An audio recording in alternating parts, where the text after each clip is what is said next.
Vice chancellor doctor Ciza തോമസിന് അനുകൂലമായി ഹൈക്കോടതിയിൽ നിന്ന് വിധി വന്നിരിക്കുന്നു. ശ്രീകാന്ത് നമുക്കൊപ്പം ടെലിഫോൺ ലൈനിൽ തത്സമയം ചേരുകയാണ്. ശ്രീകാന്ത്, എപ്പോഴാണ് വിധി വന്നത്? SKN സുപ്രധാനമായ ഉത്തരവാണ് ഇപ്പോൾ ഹൈക്കോടതിയിൽ നിന്നും വന്നിട്ടുള്ളത്. അതായത് ഡിവിഷൻ ബെഞ്ച് ഇപ്പോൾ ഈ വിഷയത്തിൽ വിധി പറഞ്ഞിരിക്കുന്നു. ജസ്റ്റിസുമാരായ മുഹമ്മദ് മുഷ്താഖ്, ജോൺസൺ ജോൺ എന്നിവർ ഉൾപ്പെട്ട ഡിവിഷൻ ബെഞ്ചാണ് സിസ തോമസിന്, അതായത് നേരത്തെ ഡിജിറ്റൽ സർവകലാശാല, സാങ്കേതിക സർവകലാശാല വൈസ് ചാൻസലർ ആയിരുന്ന സിസ തോമസിന്റെ ഈ ആനുകൂല്യങ്ങൾ എല്ലാം തടഞ്ഞുവെച്ച ഒരു സർക്കാർ തീരുമാനമുണ്ടായിരുന്നു. വിരമിക്കൽ ആനുകൂല്യങ്ങൾ തടഞ്ഞുവെച്ചതാണ്. പെൻഷൻ അടക്കമുള്ള വിരമിക്കൽ ആനുകൂല്യങ്ങൾ തടഞ്ഞുവെച്ചിരുന്നു. ഇത് നൽകണം എന്നുള്ളതാണ് ഇപ്പോൾ ഹൈക്കോടതി ഉത്തരവിട്ടിരിക്കുന്നത്. 2 ആഴ്ചക്കകം എല്ലാ ആനുകൂല്യങ്ങളും നൽകണം എന്നതാണ് ഇപ്പോൾ നിർദ്ദേശം. പെൻഷൻ ഉൾപ്പെടെയുള്ള വിരമിക്കൽ ആനുകൂല്യങ്ങളാണ് സർക്കാർ തടഞ്ഞുവെച്ചിരുന്നത്.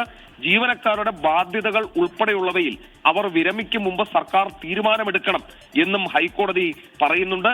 സിസ തോമസിന്റെ വിരമിക്കൽ ആനുകൂല്യങ്ങൾ നൽകാത്തതിൽ 2 വർഷമായി സർക്കാർ എന്താണ് അന്വേഷിക്കുന്നത് എന്നും ഹൈക്കോടതി ചോദിച്ചിരുന്നു.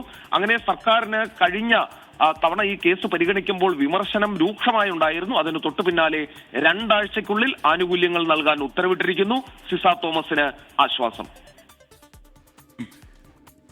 എന്തായാലും ഡോക്ടർ സിസ തോമസിന് ആശ്വാസകരമായ വിധിയാണ്. കുറച്ച് അധികം കാലമായി ഇവരുടെ അലവൻസുകളെല്ലാം ഗവൺമെൻറ് തടഞ്ഞു വെച്ചിരിക്കുക, പെൻഷൻ ആനുകൂല്യം ഉൾപ്പെടെ തടഞ്ഞു വെച്ചിരിക്കുകയായിരുന്നു. സർക്കാരിനെതിരായിട്ടുള്ള ഒരു കോടതി വിധിയാണ് വന്നിരിക്കുന്നത്.